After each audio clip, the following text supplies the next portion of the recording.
Hola, muy buenas tardes. Me presento, soy el químico Alejandro Guevara Salazar y el día de hoy les vamos a hablar sobre la genética en el laboratorio clínico. Es una materia que imparte el doctor Jorge Iván Ramírez Pérez. Y bueno, eh, antes de empezar, quisiera dar una pequeña introducción del tema. Seguro muchos de mis compañeros, incluso mi maestro, el doctor Jorge Iván, ha escuchado de la película de Gattaca, esa película que se estrenó por el año de 1997 y es una película que toca varios temas sobre genética. Y ahora, 28 años después de que se estrenó esa película, pues hay muchas cosas que, que han rebasado la ficción, que han rebasado lo que se veía como un futuro muy lejano, pues parece algo que en los laboratorios clínicos podría ser algo actual. Y es la de detectar enfermedades, incluso diseñar tratamientos personalizados para el seguimiento y tratamiento de algunas enfermedades. Yo sé que eh, la genética ha pasado de ser una idea futurista a una herramienta en el laboratorio clínico y aunque en México son pocos los avances, porque mucha de esa tecnología, muchas de esas técnicas se encuentran centralizadas, pues nos va a tocar ver en el laboratorio clínico pues muchos hallazgos y nuevos avances en este tipo de tecnología o en este tipo de, de, de información. Y entonces es a partir de esta idea que vamos a hacer, vamos a tocar la importancia de la genética en el laboratorio clínico. Y es que la genética es una rama del laboratorio que estudia el material genético, el ADN, los genes, los cromosomas, para poder identificar alteraciones hereditarias o adquiridas que pueden causar algunas enfermedades o que pueden causar enfermedades. La genética como rama, como ciencia, nos permite diagnosticar, prevenir y incluso actualmente orientar sobre tratamientos según la información genética o la carga genética del paciente. El químico clínico es el responsable de poder realizar muchas de estas técnicas de laboratorio, interpretar los análisis genéticos y pues a través de conocimientos de biología molecular, de genética y bioquímica, poder darle la información que necesita al paciente sobre los hallazgos en este tipo de pruebas. Las aplicaciones en el laboratorio para las aplicaciones del laboratorio son varias y son a través de técnicas moleculares, citogenéticas y genómicas que podemos actualmente detectar alteraciones en el material genético de algún paciente. Y entonces, aquí vamos a hablar un poco sobre las aplicaciones de la genética en el laboratorio clínico. Y dentro de todas las aplicaciones que podemos tener o que tienen grandes avances, sería el diagnóstico de enfermedades hereditarias. La mayoría de nosotros la mayoría de nosotros que somos químicos no trabajamos en el laboratorio de genética, pero somos una pieza que trabaja en el apoyo en el diagnóstico de pacientes en otras ramas. En mi caso, por ejemplo, yo soy químico que trabaja en el turno nocturno en un hospital de la Secretaría de Salud y obviamente es complicado el acceso a este tipo de pruebas, pero tenemos contacto con muchos pacientes que tienen o que padecen alguna enfermedad que puede ser hereditaria y nos toca en nuestra pequeña trinchera, pues trabajar con este tipo de pacientes, por ejemplo, pacientes hematológicos. A muchos de nosotros en el laboratorio nos ha pasado o nos ha tocado pacientes, por ejemplo, con enfermedades como son las anemias de las células falciformes. ¿Y cómo sabemos que se trata de ese tipo de pacientes si no tenemos acceso a este tipo de pruebas? Pues a través de pruebas de laboratorio de hematología, por ejemplo, al observar drepanocitos. ¿Y cómo es que se forma un drepanocito? Pues se forma, nosotros sabemos, aunque yo no soy un yo no me encargo de pruebas de laboratorio de genética, pero sí tenemos que tener la idea de que un drepanocito se forma por el reemplazo, cuando la adenina reemplaza a la timina, que codifica para el ácido glutámico, y que es sustituido por la valina en las cadenas beta de la hemoglobina, y que esta alteración o esta causa la anemia de las células falciformes, donde se forma una hemoglobina mutante que se conoce como la hemoglobina S. Hay otros tipos de enfermedades hereditarias, como la esferocitosis hereditaria, que es una alteración vertical de la anquirina, que es una proteína que se encuentra en el citoesqueleto del eritrocito, y que esta proteína pues le da estructura a lo que es el eritrocito. Y bueno, también vamos a ver que dentro de las aplicaciones está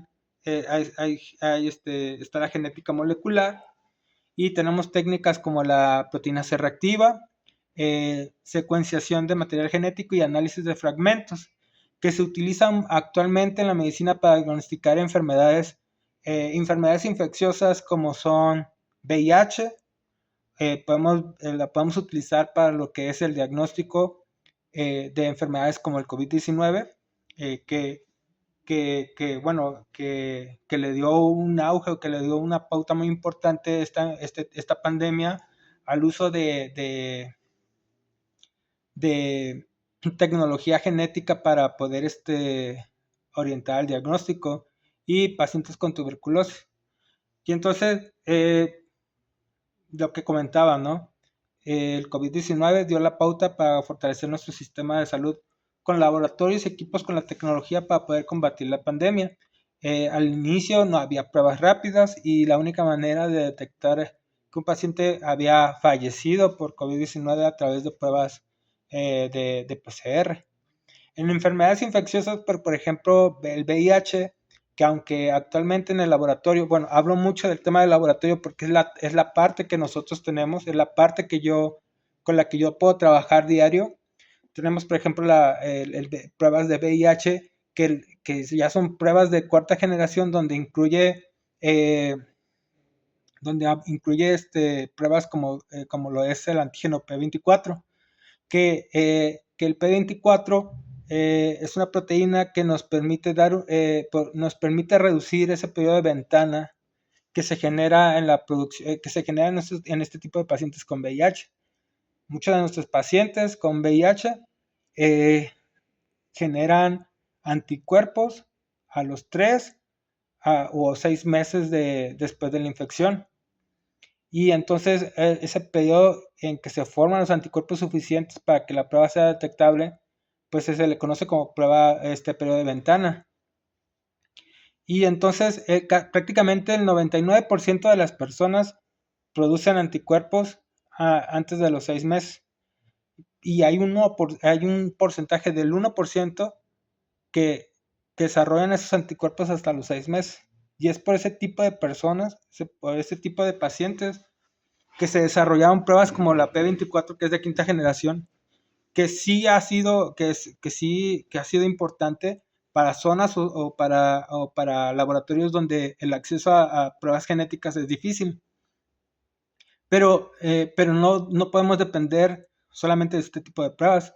Por ejemplo, en el banco de sangre utilizamos pruebas como son el NAT, que es la amplificación de ácidos nucleicos, para poder detectar directamente el ARN del VIH.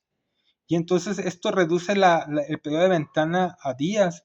Prácticamente nosotros podemos detectar un paciente con VIH a los 9 o 10 días después del contacto o del riesgo de haberse infectado con VIH.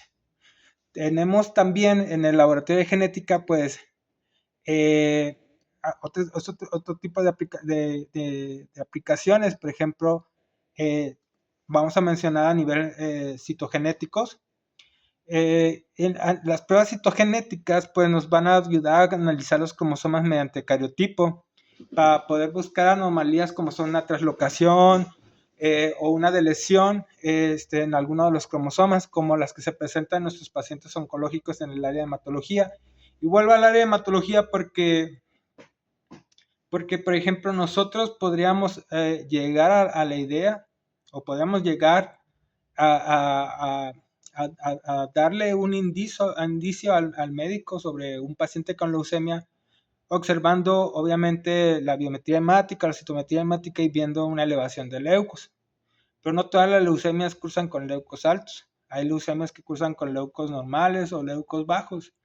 Y entonces aquí lo importante, o al menos en el laboratorio, es la morfología, pero, pero pues no todo es a través de la morfología. Por ejemplo, la misma OMS toma o considera mutaciones a nivel molecular para poder clasificar a las leucemias. Y entonces tenemos que, por ejemplo, las leucemias mieloides agudas con translocaciones citogenéticas recurrentes, tenemos translocaciones como son la translocación 821, que es una translocación en el cromosoma 8 en el brazo, la Q, que significa pequeño, que es del francés, que sería entonces el brazo más corto, más chico, la región 2 banda 2, y del brazo más corto, igual de la región 2 banda 2, subbanda 1. Por ejemplo, esta translocación, nosotros en el área de hematología lo conocemos como,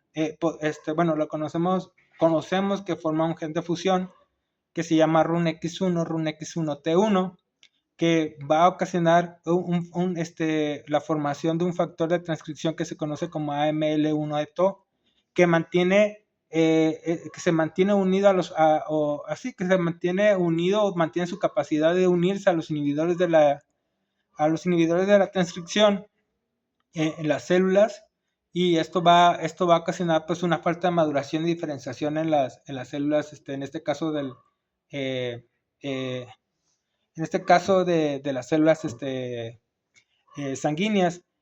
Morfológicamente, este tipo de células con este tipo de translocaciones sugiere una leucemia mieloblástica aguda con maduración, es decir, una M2 según la clasificación morfológica de la FAP.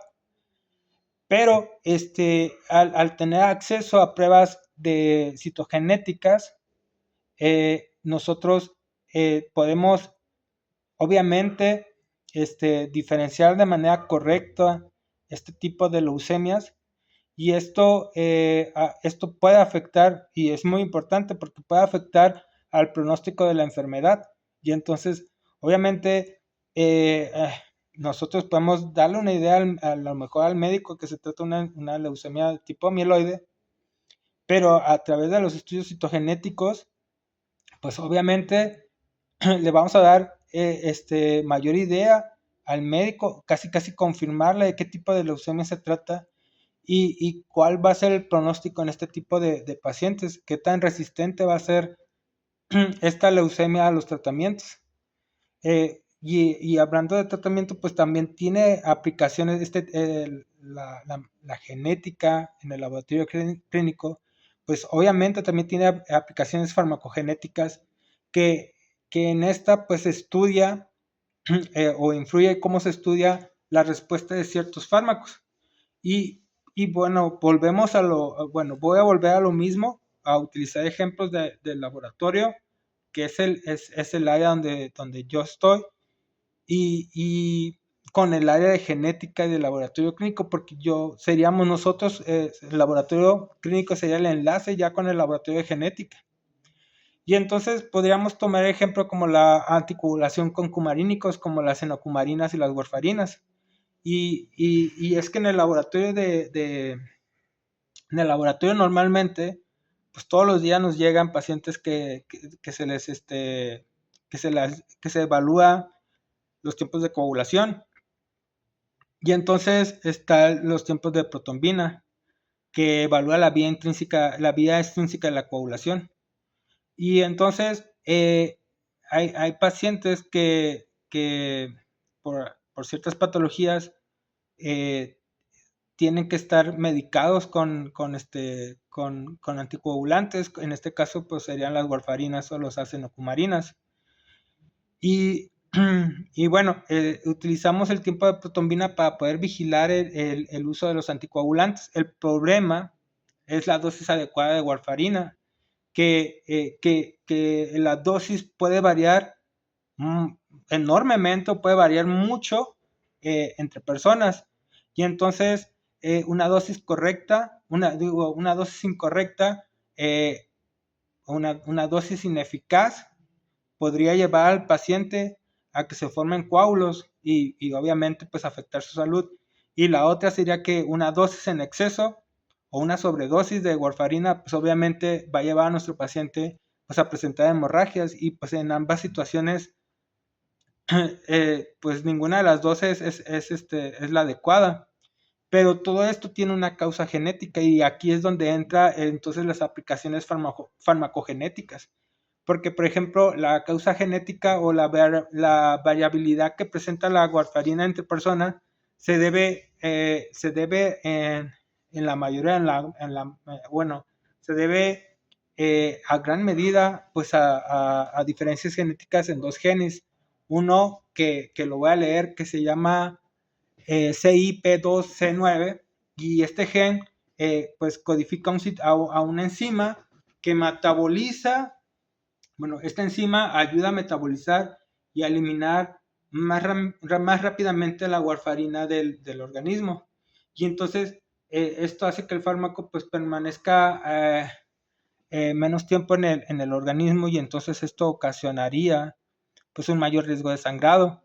Y el otro gen, que sería el BKORC1, pues este gen es un gen que codifica eh, la diana molecular de la warfarina. Y entonces cualquier variación o cualquier mutación que presente este gen, el BKORC1, pues puede afectar de manera muy importante la sensibilidad del paciente a la warfarina. Entonces, por eso es que el estudio de los, bueno, el estudio genético en este tipo de pacientes que utilizan anticoagulantes sería muy importante. Eh, Dentro de las principales pruebas, y este sería otro tema dentro de la exposición, sería pues las principales pruebas que tenemos en el laboratorio de genética para poder identificar cualquier alteración en el material genético que pueda causar o que pueda detectar mutaciones. En este caso, considero que aunque hay muchas pruebas, las principales serían, bueno, las principales y que aparte tenemos en México, sería las pruebas bueno, sería la PCR, que como ya les dije, sería para detectar mutaciones. Dentro de las aplicaciones de la PCR, a nivel de genética, está la de detectar genes como el BCRA1, BCRA2, que son genes que participan tanto en la reparación del material genético, pero que también son supresores de tumores. Y este tipo de, y bueno, me refiero a estos dos genes porque han adquirido en este tiempo mucha importancia, sobre todo en pacientes oncológicos, como es en pacientes con cáncer de mama, porque el presentar, porque bueno, muchos laboratorios eh, realizan esta prueba de BCR-A1 y BCR-A2 para poder localizar o para detectar mutaciones en estos genes que están estrechamente ligados a mayor riesgo de cáncer o de presentar cáncer. Es decir, o sea, todos nosotros tenemos estos genes, pero cualquier mutación en estos genes aumenta el riesgo de cáncer. En este caso, no solamente de mama, también puede ser de ovario, y también está relacionado en cáncer de pulmón. Pero estas pruebas, por ejemplo, del gen BRCA, pues permite al paciente, al médico, tomar medidas. eh, yo lo comento porque, por ejemplo, en nuestro caso, en la casa, pues 8 de mis tías han muerto de cáncer de mama, Y entonces, después de estos casos tan desafortunados en la familia, pues han sugerido muchas de las veces a todas las mujeres de mi casa realizarse este estudio del gen BRCA1 y BRCA2 para adoptar medidas. ¿Qué medidas podría tomar un paciente que sale con alguna alteración o una mutación en el gen? En estos genes, pues la medida más extrema pues sería hacer una mastectomía para erradicar el riesgo de manera más radical. Obviamente hay otro tipo de pruebas, hay otro tipo de medidas que se podrían adoptar, pero precisamente para eso es esta prueba, pues para detectar mutaciones y poder adoptar medidas. O sea, no es que estemos detectando como el cáncer de mama en una etapa sumamente temprana, solamente sería una medida para adoptar medidas sabiendo sobre todo o teniendo en cuenta el historial genético de la familia, que en mi caso pues sí es muy fuerte. Tenemos pruebas como el FISH, donde vamos a detectar genes como es el HER2, que está relacionado en cáncer de mama, y el ALK, que está relacionado en cáncer de pulmón. Y en el diagnóstico, bueno, también las pruebas de FISH, obviamente están relacionadas con el diagnóstico o para el apoyo al diagnóstico de enfermedades como son enfermedades, bueno, en el diagnóstico prenatal de enfermedades como son el síndrome de Down. Ahí están otras pruebas, como serían las pruebas de secuenciación. Y en este tipo de pruebas de secuenciación vamos a poder detectar enfermedades como la fibrosis quística. En este caso de la secuenciación, lo que se hace es que se toma una muestra de material genético y mediante técnicas de secuenciación lo que vamos a hacer es determinar el orden exacto de los nucleótidos o del material genético de este paciente y entonces conocer esta secuencia nos ayuda a no solamente conocer la secuencia en un gen específico, sino de todo el genoma completo de una persona. Y de esta secuencia que se obtiene, esta secuencia, compararla con la secuencia de una persona sana. Y cualquier alteración en la secuencia, pues nos podría estar dando la idea de una alteración o una variante en la secuencia que nos permite, esto nos permitiría al laboratorio y al médico, obviamente, pues el llegar a diagnosticar enfermedades genéticas. Están otros estudios como serían los microarreglos genómicos, que sería como, que se conoce también como cariotipo molecular, y en este caso tiene tanto aplicaciones en el laboratorio como sería conocer la patogenicidad y la resistencia a antibióticos de ciertas bacterias, y sería pues un estudio crucial para el seguimiento epidemiológico y para poder desarrollar nuevos tratamientos para evitar precisamente la resistencia a antibióticos. Y también está también otro uso que tendría esta prueba de microarreglos genómicos sería el genotipado que actualmente al parecer se utiliza mucho en el área de agricultura y de ganadería, pues para seleccionar rasgos de animales que son rasgos, que sean rasgos deseables, obviamente que sean rasgos como la resistencia a algún tipo de enfermedad o plaga, y entonces seleccionar estos rasgos que tienen estos cultivos o estos ganados o estos animales y seleccionarlos para poder obtener, pues en este caso, a través de pruebas genéticas, obtener una mejor población para poder desarrollar cultivos o para la ganadería. ¿Cuál es el problema del laboratorio de genética? Que obviamente hay limitaciones. Hay limitaciones en los estudios genéticos en el laboratorio, obviamente, sobre todo en México, donde esta tecnología obviamente está un poco centralizada y está un poco restringida y no está al alcance de la mayoría de las personas por el costo. Pero dentro de las limitaciones técnicas están que los errores podría ser desde que en el manejo de las muestras, en el manejo en los errores en la obtención de las muestras, la contaminación y todos esos errores al momento de realizarse la prueba o la contaminación pueden afectar los resultados. Lo que les comentaba que en México no hay como tal acceso a todo este tipo de pruebas porque son pruebas que están que los costos son muy elevados porque obviamente se requieren mantenimientos constantes y los materiales son obviamente caros.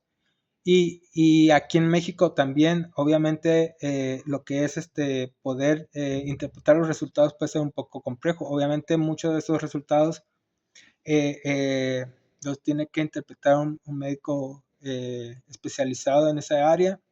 Y aún así puede haber a veces variaciones genéticas que aún se desconozcan y a esto se le conoce como variantes de significado incierto. Y entonces es complicado poder llevar una interpretación correcta de este tipo de resultados. Hay limitaciones clínicas como que no siempre un resultado positivo debe ser que debe ser o indica que hay una enfermedad. Lo que les comentaba hace rato, hay pruebas que solamente indican la predisposición. En este caso, por ejemplo, les decía del gen BCRA1, BCRA2, que solamente indican la predisposición al cáncer de mama en este caso, pero no significa que habrá la enfermedad. No todos los laboratorios en México cuentan con el personal especializado para detectar este tipo de enfermedades y se necesita muchas veces no solamente el resultado, sino poder relacionar los hallazgos genéticos con síntomas, con la historia familiar y con los estudios clínicos para poder llegar a un diagnóstico. Hay limitaciones también éticas y sociales. Por ejemplo, estudios de este tipo pueden generar en nuestros pacientes que si no son tratados de manera consciente y de manera ética, pues pueden provocar discriminación en nuestros pacientes. Es necesario contar con, obviamente, para evitar todo este tipo de conflictos es necesario que los laboratorios que manejen este tipo de pruebas lleven un asesoramiento antes y después de realizarse el estudio y en algunos casos también esto limita el acceso a las pruebas. Quisiera llegar como conclusión eh, que, que el laboratorio de genética es esencial en el laboratorio clínico moderno y que la genética y los estudios de biología molecular van a ser capaces de transformar la medicina en una disciplina más predictiva, preventiva, personalizada y que sea al alcance de toda la población, con los avances que hay en tecnología, con los avances en inteligencia artificial, este tipo de tecnología esperemos que sea pronto más cercana a toda la población y que aunque en México hay mucho que avanzar para acercar estos avances, no solamente en la actualización de técnicas o de equipos, también debemos de tener en cuenta la capacitación constante del personal de laboratorio en el área de pruebas genéticas, en el área de genética y que, mm, y que hay que buscar plataformas eh, para poder seguir actualizándonos en el laboratorio clínico y en el laboratorio de genética. Y una de ellas obviamente pues es seguir estudiando y por eso celebro que muchos de nosotros y mis compañeros estudian la especialidad en laboratorio clínico y materias tan importantes como van a ser genética y biología molecular, que obviamente van a ser el pilar del nuevo laboratorio clínico en un futuro. Pues con esta pequeña reseña, con esta pequeña práctica me despido de ustedes. Le agradezco a nuestro maestro el tiempo el tiempo para evaluar este video. Al doctor Jorge Iván Ramírez Pérez, pues muchísimas gracias. Yo sé que me cuesta mucho el poder desarrollar un video de este tipo. No estamos acostumbrados, estamos siempre desarrollando, bueno, está bien este tipo de tareas que buscan desarrollar nuevas actitudes en, en los químicos, y bueno, les agradezco muchísimo su atención y quedo de ustedes. Muchísimas gracias, que tengan muy buen día, excelente noche, nos estamos viendo, muchas gracias, hasta luego.